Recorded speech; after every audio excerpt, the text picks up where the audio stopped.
আমরা শুভেচ্ছা গ্রহণ করছি। এটিএন বাংলার কলকাতার পক্ষ থেকে শুভেচ্ছা নিচ্ছেন ডক্টর মাহফুজুর রহমান।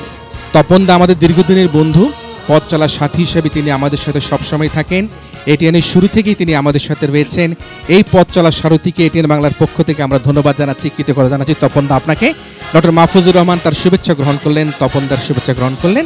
আমরা দেখতে পাচ্ছি professor M A Rashid, CEO Ibrahim কার্ডিয়াকে, তিনি আমাদেরকে ফুলের শুভেচ্ছা জানাচ্ছেন ডক্টর মাহফুজুর রহমানকে।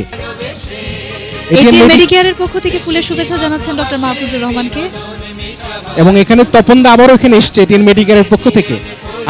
আমরা দেখতে পাচ্ছি তপনদা ফুল দিয়েছে। দর্শক আপনাদের জানিয়ে রাখি, এটিএন বাংলার এটিএন মেডিকেয়ার একটি প্রতিষ্ঠান তৈরি হয়েছে, যে প্রতিষ্ঠানের মধ্যে দিয়ে বাংলাদেশের স্বাস্থ্যসেবা প্রদানের ক্ষেত্রে আমরা অঙ্গীকারবদ্ধ রয়েছি। আমরা এটিএন মেডিকেয়ারের শুভকামনা করি এবং আপনাদেরকে ধন্যবাদ জানাই যে আমরা একটু আমাদের তপনদা আমাদের কিছু বলার জন্য অনুরোধ করছি।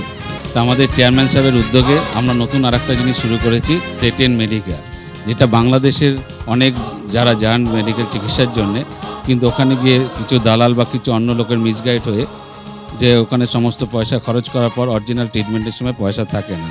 সেই জন্য চেয়ারম্যান সাহেব বললো যে তখন ওখানে তো আপনি আছেন, সবাইকে চেনেন জানেন, তা আপনি একটা কিছু করুন। চেয়ারম্যান সাহেবের উদ্যোগেই আমরা কেয়ার প্লাস এটিএন মেডিকেয়ার শুরু করেছি। আপনারা এখান থেকে সমস্ত আমরা একটাই মাত্র রেজিস্ট্রেশন ফি নিই, এছাড়া আমাদের কোনো ক্যাশ ডিলিংস হয় না। ওখানে গিয়েই সমস্ত আমরা ডাক্তার অ্যাপয়েন্টমেন্ট, হসপিটাল, হোটেল, আপনার ট্রেনের টিকিট, বাসের টিকিট, যার যেরকম বাজেট সেইটা শুনে আমাদের অ্যাপসের মাধ্যমে হয়। তা আমি চেয়ারম্যান সাহেবের এই উদ্যোগকে আমরা করেছি।